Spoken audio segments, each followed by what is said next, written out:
사람마다 자기 살아가는 삶의 원리라고 그럴까요? 뭐 그런 게 있겠습니다.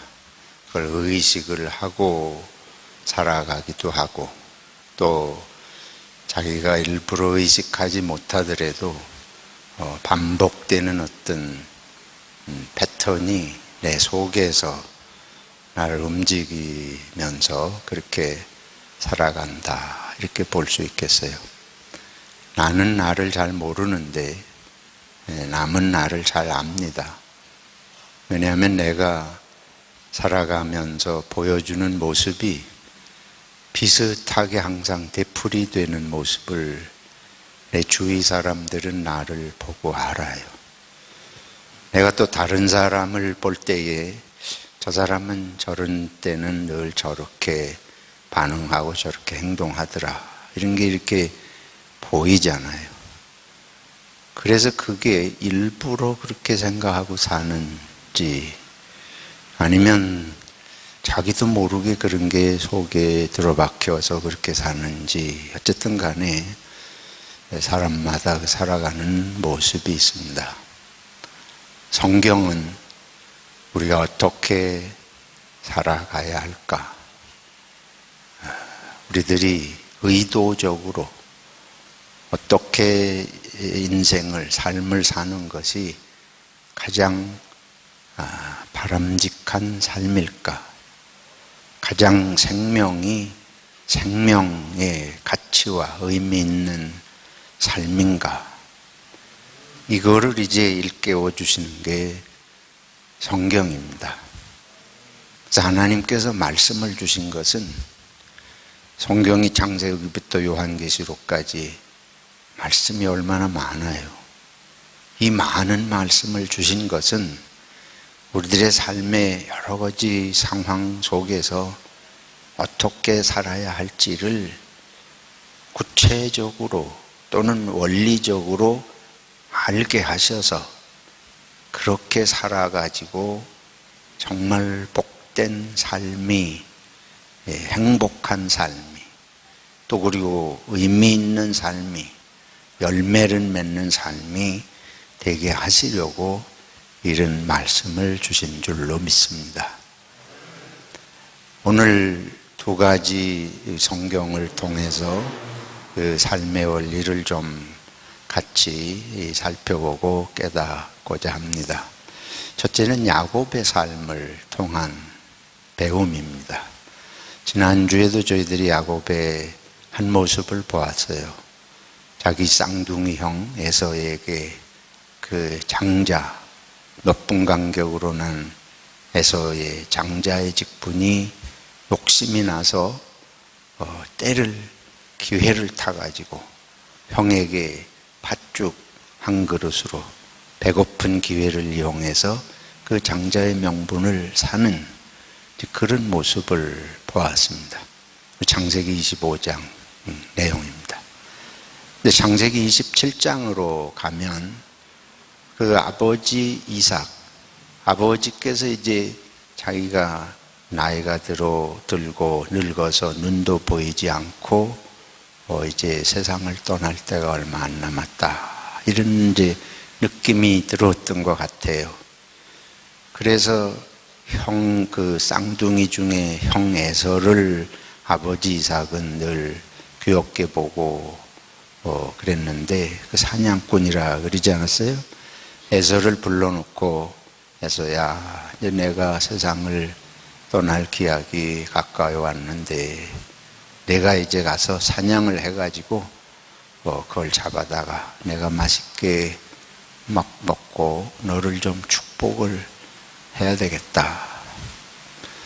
그리고 이제 에서가 아버지의 말씀을 듣고 사냥을 나가요. 근데 그렇게 이야기하는 장면을 어머니 리브가가 들었습니다. 근데 어머니 리브가는 또 누구를 사랑하는가 하면 야곱을 또 귀엽게 봤어요. 그래 이 아버지가 큰아들에게 그렇게 축복을 하고 뭐 그런 얘기를 들으니까 이 금방 엄마가 생각하기를 이래 가만히 있어가지고는 안 되겠다. 그래 동생 야곱을 불러다가 내가 너희 아버지하고 너희 형 에서가 하는 얘기를 들으니 이러한데 가만히 있어서는 안 되겠다.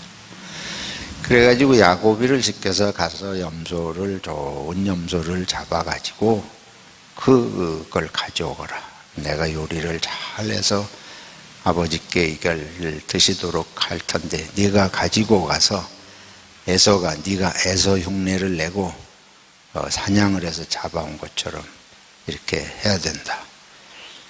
그러니 야곱이가 나는 형하고 달리 털도 몸에 없고 뭐도 어쩌고 이러고 한데 어떻게 아버지한테 그렇게 되겠습니까? 그러니까 어머니가 이제 무슨 이렇게 예서같이 털 있는 것처럼 몸에 뭐 붙이기도 하고 막 이렇게 치장을 하고는 음식을 만들어서 아버지께 갖다 드려라. 아버지가 네가 정말 에서냐? 네, 에서입니다. 그래 아버지가 이거를 못 눈이 안 보이니까 그걸 먹고는 이제 오늘 27장에 보면 이 야곱이를 아주 잔뜩 축복을 하세요. 그런데 얼마 있다가 에서가 진짜 사냥해가지고 돌아오지 않았어요? 그러게 아버지가 내가 이미 야곱이를 축복했는데 이걸 어쩌냐. 너희 어미하고 야곱이가 이렇게 속였구나. 네 에서가 통곡을 하며 땅을 치면서 저 야곱이 놈이 얼마 전에 내 장자의 직분도 저렇게 속여서 뺐더니 이제 또 아버지의 축복까지 이렇게 속여서 빼앗으니 이게 어떻게 된 일입니까? 그러고는 에서가 아버지가 살아계신 동안은 내가 어떻게 할 수 없지만 아버지만 돌아가셔봐라. 이놈을 내가 죽여버리겠다. 그래서 어머니가 그 얘기를 듣고 어떻게 해요? 이거 가만뒀다가는 아들 하나를 잃게 생겼으니까 야곱을 이제 피신을 시켜야 되겠다. 그래서 아버지한테 이 아이가 여기 있으면은 장가를 친족 중에서 그들의 문화 풍속이 이제 친족 중에서 장가를 보내야 될 텐데 어디 가서 여긴 다 이방 땅이고 다 모르는 사람들인데 장가 보낼 수 없으니 삼촌이 있는 외삼촌이 있는 저 하란 땅에 보내서 거기서 장가 갈 수 있도록 그렇게 허락을 해 주셔야 되겠습니다. 뭐 그것도 맞는 말이긴 하지만은 근본적으로는 야곱이가 위험하니까 그래서 야곱이를 피신을 시킨 거예요. 오늘 읽은 창세기 28장은 그 야곱이 그렇게 해가지고 하란 땅을 향해서 집을 떠나 도망길에 피신길에 일어난 일입니다. 집에서 떠나서 한 200여리가 넘는 80km가 넘는 길을 이제 떠나간 그게 뭐 하루에 당장 그렇게 간 건 아닌 것 같고 한 2, 3일 걸려서 그렇게 갔는데 아직 하란 땅에는 도착을 하지 못했고 밤이 저물었어요. 저녁이 저물어서 밤이 되니까 잠을 자야 될 거 아니에요. 그리고 유숙할 데도 없고 그냥 길에서 자기 입고 간 겉옷을 입을 삼고 주위에서 돌덩어리를 하나 주워다가 그걸 벽에를 삼고 잠이 들었습니다. 그런데 잠이 들었는데 꿈을 꾼 거예요. 그렇게 노숙을 하는데 꿈을 꿀 정도니까 아마 길 가면서 심히 피곤해서 그랬던 것 같습니다. 꿈속에 보니까 하늘에 사닥다리가 하늘을 향해서 놓여 있고 하늘 꼭대기에 놓인 사닥다리에 천사들이 오르락내리락 해요. 그러고는 그 하늘 꼭대기에서 하나님이 말씀하시는 장면이 오늘 우리가 읽은 내용입니다. 그 말씀 내용을 한번 다시 좀 여기 하나님이 뭐라고 그러시는 줄이 28장의 내용을 여기 보면은 이런 몇 절입니까 그게? 13절에 또 본주 여호와께서 그 위에 서서 이르시되 나는 여호와니 너의 조부 아브라함의 하나님이요 이삭의 하나님이라. 내가 누워있는 땅을 내가 너와 내 자손에게 주리니. 아브라함에게도 이 약속을 하셨었는데 이 땅을, 지금 누워있는 이 땅을 주시겠대요. 그리고 내 자손이 땅에 티끌같이 되어 내가 서쪽과 동쪽과 북쪽과 남쪽으로 퍼져나갈지며 땅의 모든 족속이 너와 내 자손으로 말미암아 복을 받으리라. 이게 아브라함에게 주셨던 하나님의 축복의 약속 그대로 옳습니다. 땅을 주시고 자손을 많게 해주시고 그리고 내 자손으로 말미암아 모든 족속이 복을 받으리라. 아브라함에게 주신 축복을 하나님이 다시 야곱에게 이제 확신하게 확약을 해 주시면서 말씀하십니다. 내가 너와 함께 있어 네가 어디로 가든지 너를 지키며 너를 이끌어 이 땅으로 돌아오게 할지라. 내가 네게 허락한 것을 다 이루기까지 너를 떠나지 아니하리라.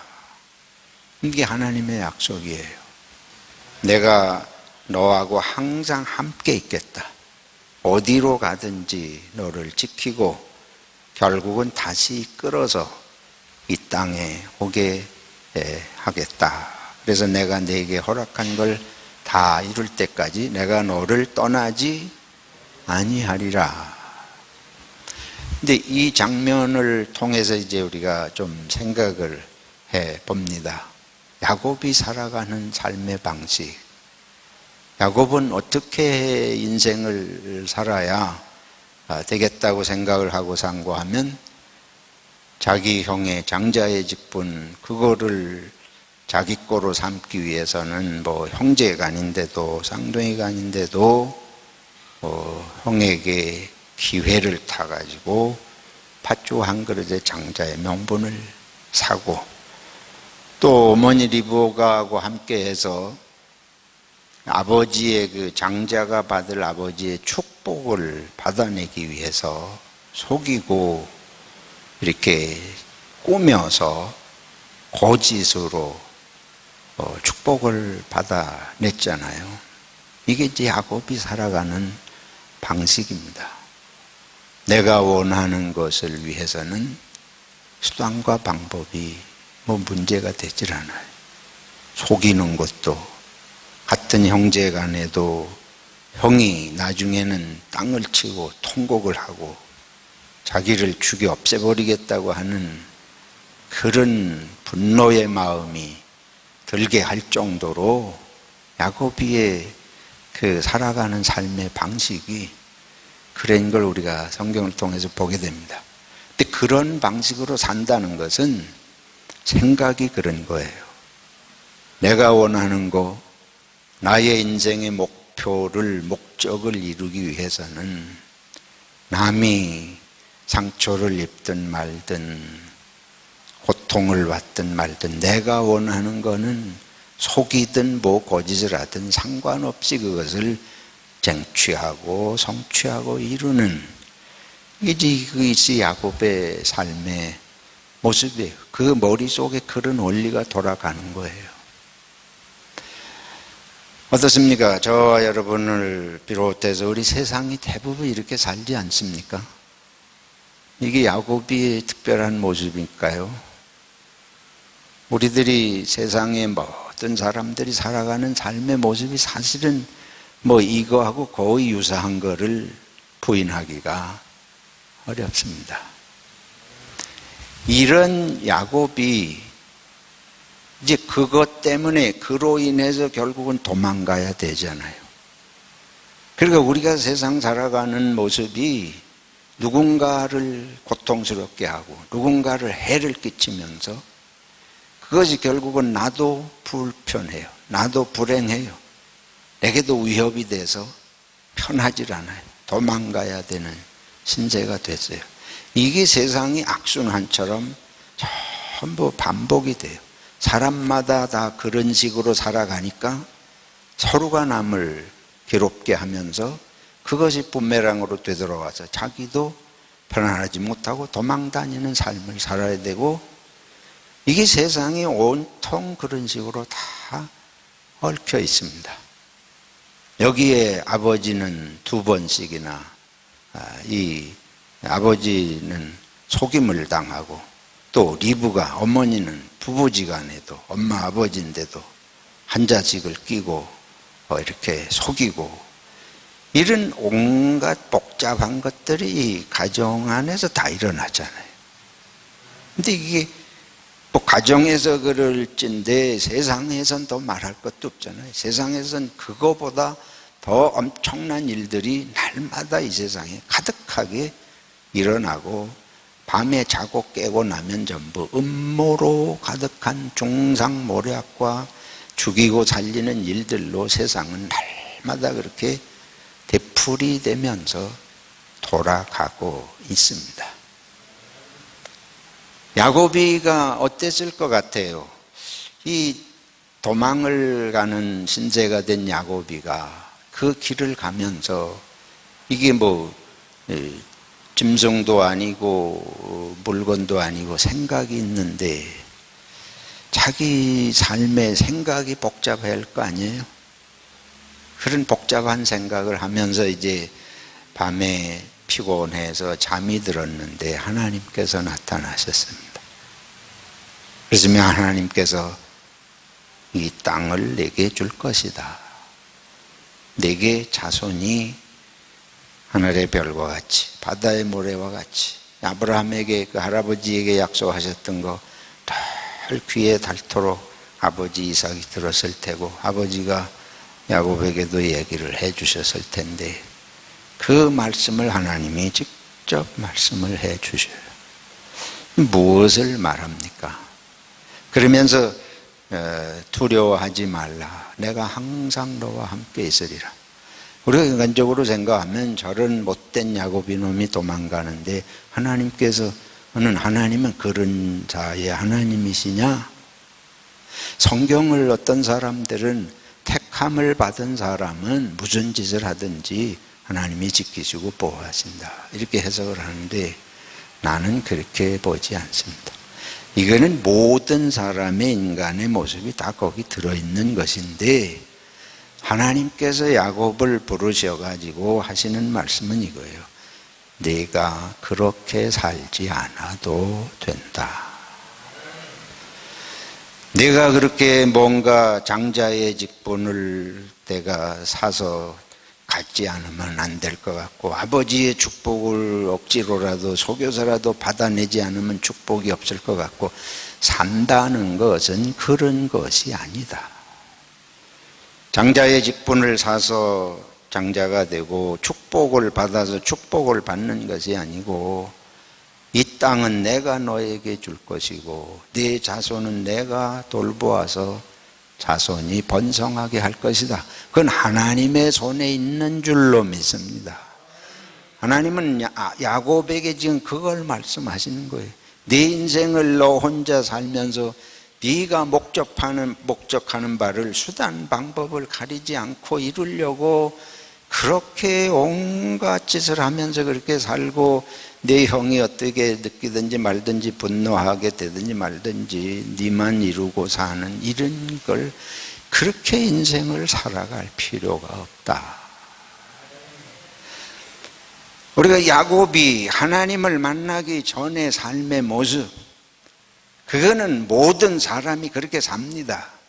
자기는 자기가 살아야 돼. 내 목적은 내가 이루어야 돼. 세상 사람들 다 그렇게 사는데 나라고 점잖하게 성인군자처럼 살면 누가 인정해 주냐? 내 살 길은 내가, 내 밥은 내 밥그릇은 내가 챙겨야지. 하나님께서는 그렇게 살지 않아도 돼.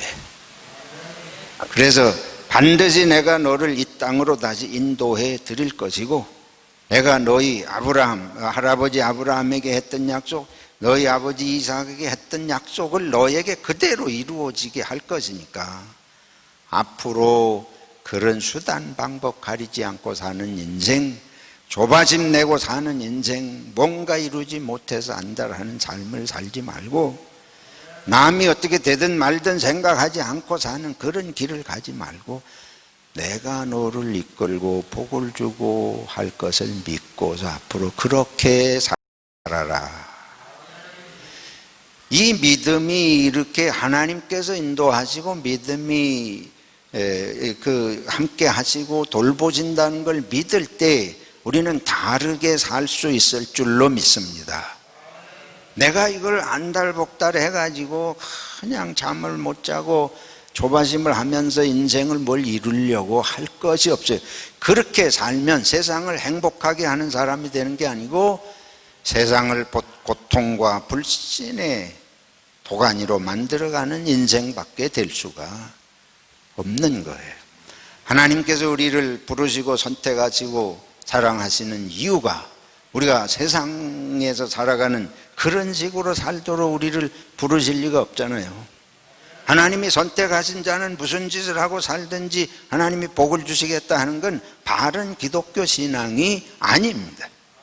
하나님께서 부르신 것은 세상이 수단 방법 가리지 않고 살아가는 식으로 너희는 살 필요가 없다. 나를 믿고 의지하고 선한 마음으로 인내심을 가지고 기다리면서 손해보는 것 같이 살더라도 결국에 받을 복은 받게 하시는 것이 하나님의 손이라는 걸 야곱에게 확신을 시켜주시는 것인 줄로 믿습니다. 우리가 구약 성경을 잘못 해석하는 경우들이 참 많아요.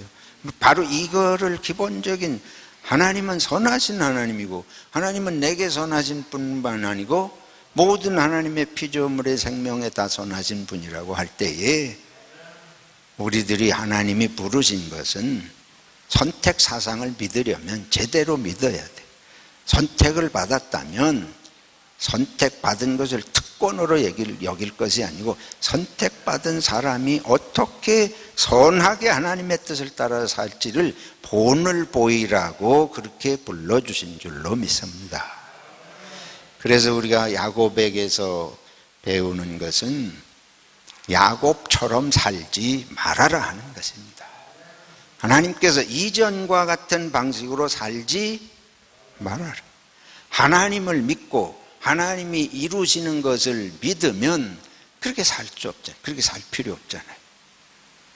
만약에 야곱이가 삶의 방식을 바꿀 필요가 없다 그러면 하나님이 나타나셔서 말씀하시겠어요?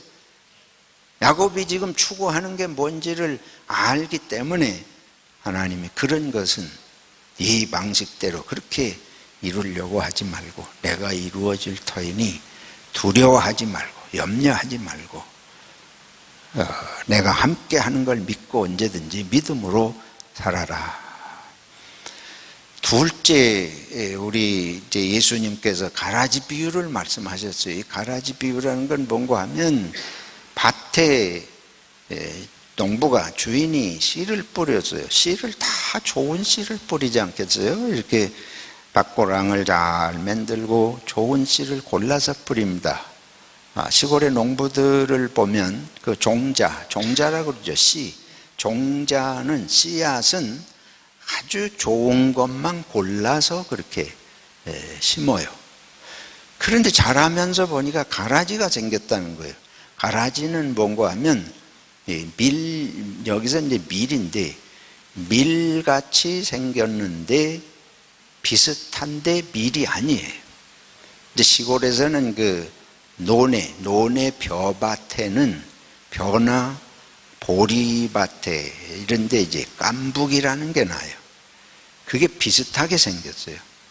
그리고 이게 이삭이 나와서 패가지고 열매가 나오기 전에는 생김새가 아주 거의 비슷해요. 구분할 수 없어요.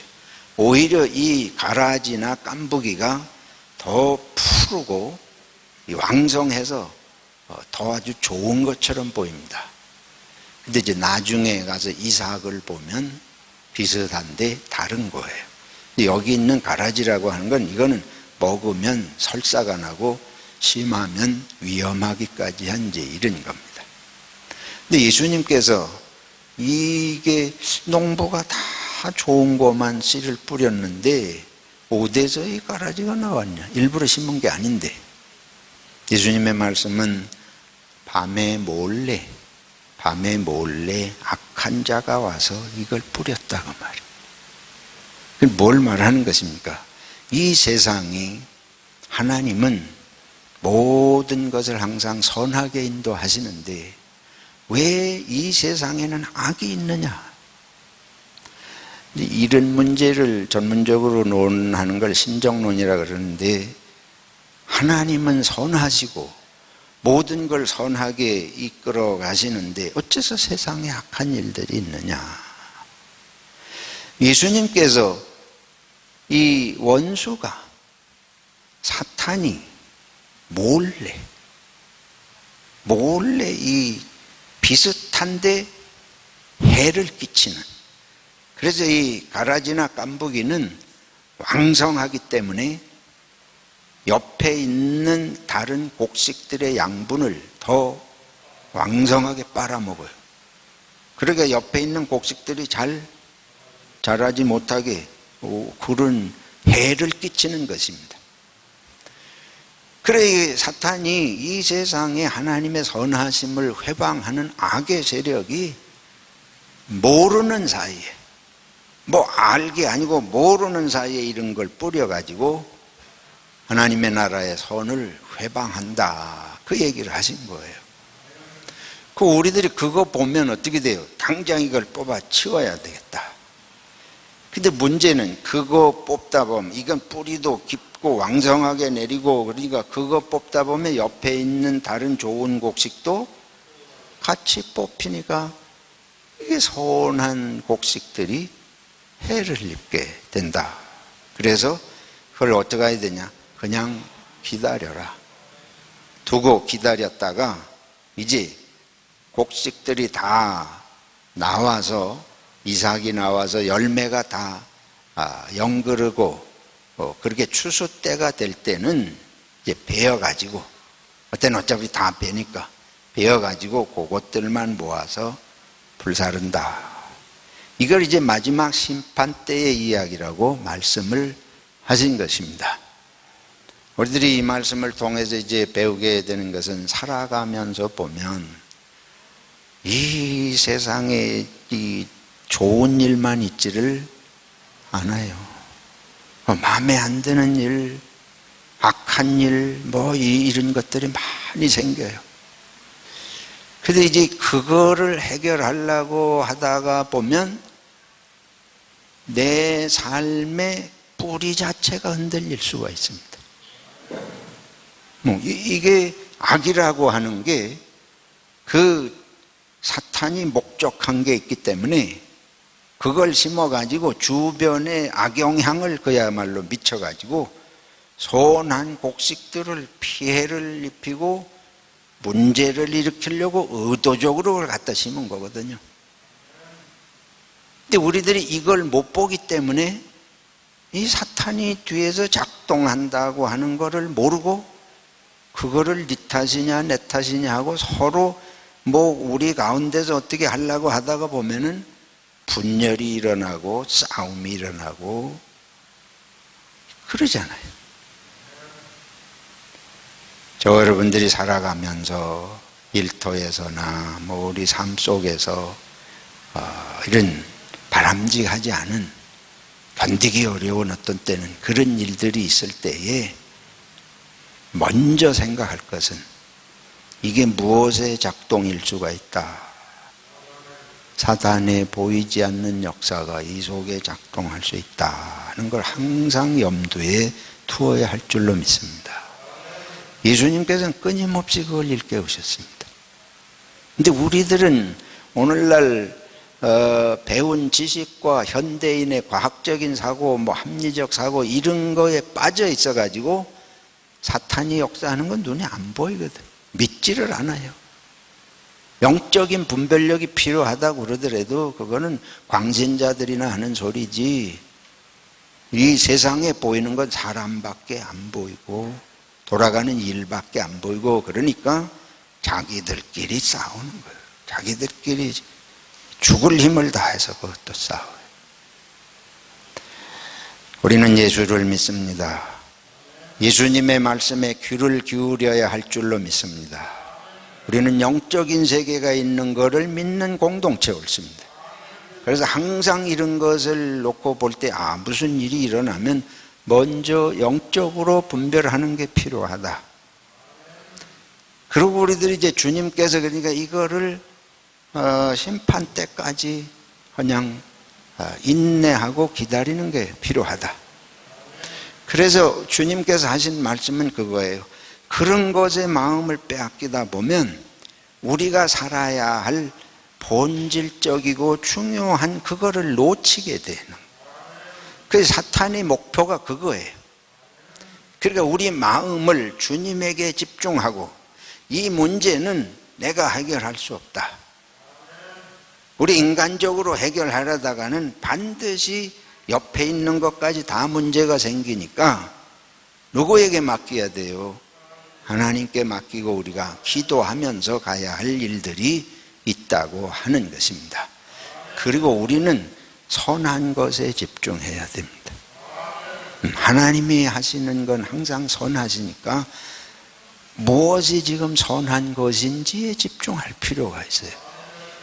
그리고 이 다른 것들은 하나님께 기도하고 하나님 우리는 지혜도 없고 전체적인 거 다 파악도 못하니까 이건 하나님께서 인도하시고 해결해 주시고 우리는 하나님이 주신 우리들 자신에게 주신 본질적인 것 선한 일 이것에 집중할 수 있도록 도와주시옵소서. 우리가 성령을 의지하면 반드시 분별하게 하십니다. 근데 그 분별하는 원리가 하나 있어요. 내가 이걸 내 고집을 부리는 건가? 내가 이렇게 해가지고 어떤 때는 그런 때가 있잖아요. 뭐 이렇게 막 돌아가는 거 보면 정말 자꾸 문제가 있다고 그러거든. 문제가 있으면 문제를 해결해야지. 근데 가만히 우리가 기도하면서 문제 해결한다고 하는 것이 정말 하나님의 나라의 유익을 위해서 지금 그러는 건지 지 감정 때문에 지금 그러는 건지 이걸 냉철하게 생각할 필요가 있어요. 내가 지금 이렇게 말하고 행동하는 게 정말 사람을 살릴 수 있는 건지 그러면서 성령의 인도하심을 구하고 좀 그 복잡하면 그걸 밀어놓고 내가 지금 정말 사람을 살리고 하나님의 공동체가 분열하고 싸우지 않고 사는 길이 무엇이냐 그걸 생각하면 답이 거기에 반드시 있습니다. 지금 예수님께서 이거 뽑으려다가 옆에 있는 선한 것까지 뽑힌다 그 말이에요. 그게 해결, 그게 답이에요. 이거 내가 주장하다가 이게 문제 해결이 아니고 다른 것까지 다치게 되는 문제가 발생하지 않을까. 오늘 우리들이 살아가면서 이 정말 인생의 지혜를 말씀을 하고 계십니다. 야곱이 같이 그렇게 조급하게 살 것이 없다. 수단 방법 가리지 않고 살지 않아도 하나님이 복을 주시고 하나님의 은혜를 주신다. 그래서 교회는 항상 그걸 믿고 또 악이 혼잡하게 있어서 복잡할 때에 거기에 마음을 빼앗겨 가지고 여러분 한국에 자꾸 한국 얘기해서 죄송합니다. 한국의 신문을 보세요. 야당과 여당이 그리고 뭐 신문이랍시고 한다는 사람들이 눈을 아마 현미경처럼 몇백 배로 키워가지고 어떤 사람 요만한 문제라도 있으면 쫙 끄집어내는 거예요. 그래가지고 그게 누구에게도 도움이 안 되고 나라가 평안한 것도 아무것도 아닌데 그냥 물고 늘어지고 캐내고 그게 정의를 세운답시고 다 그러거든요. 근데 내가 볼 때는 정의 세우다 나라가 다 불타 없어질 것 같아요. 정의가 필요 없다는 게 아니고 정말 정의를 위해서 그러는 게 아니고 그 사람이 상대방을 죽이기 위해서 온갖 수단 방법을 가리지 않는 누구처럼? 야곱이처럼 야곱이는 뭐 죽이기까지는 안 했지만은, 근데 이 에서는 죽일 마음을 불러일으켰잖아요. 그렇잖아요. 같이 돌아가는 거예요. 그런 식으로 하나님을 믿지 못하고 인간이 자기 목적을 자기가 성취하려고 하면 반드시 얄밉고 분노가 일어나서 죽여 없애버리고, 그런 일들이 자꾸 되풀이돼서 반복이 되잖아요. 그걸 버리라는 거예요. 야곱이를 부르셔서 그렇게 살지 마라. 내가 너를 부르고 선택한 것은 내가 너를 복주기 위해서 부르고 했는데 네가 네 생각대로 그렇게 해가지고 무슨 유익이 되느냐. 근데 교회도 정신 못 차리고 기독교인 국회의원이라는 사람들도 뭐 세상을 다 똑같이 그렇게 살아요. 왜? 내가 볼 때 그 사람들이 성경을 안 읽어요. 그 성경을 제대로 이렇게 배우지를 않아요. 우리들이 안타깝게 생각하고 뭐 그 한국 얘기뿐만 아니고 저와 여러분 우리 주위에, 저도 이런 말씀 앞에서 항상 반성하는 게 많고 다시 마음을 가다듬어서 그렇게 살지 말아야 되겠다.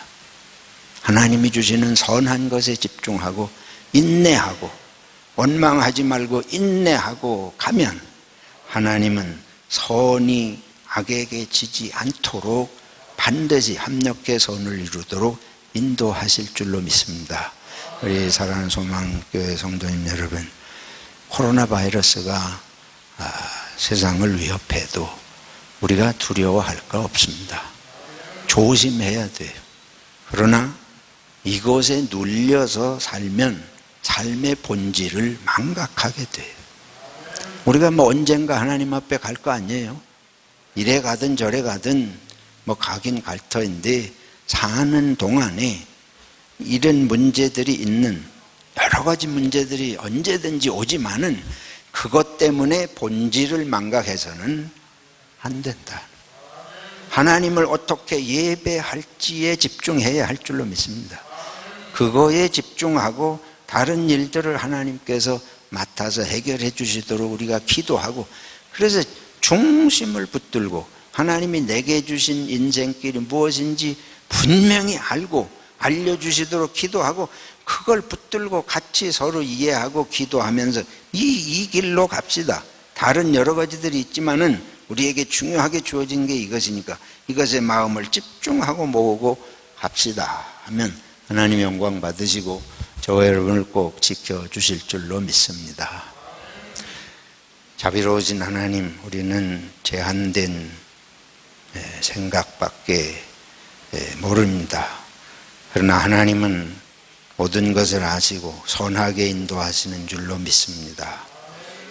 야곱이처럼 우리 마음에도 그런 것들이 날마다 피어오르는데 주님 믿고 주님의 인도하심을 의지하고 지금도 함께 하시는 걸 믿고 주의 뜻에 순종하게 도와주시옵소서. 가라지들이 있을 때에도 주님을 바라보고 주께서 선하게 역사하실 걸 믿고 주님이 주시는 것에 집중하도록 도와주시옵소서. 예수님의 이름으로 기도하옵나이다. 아멘.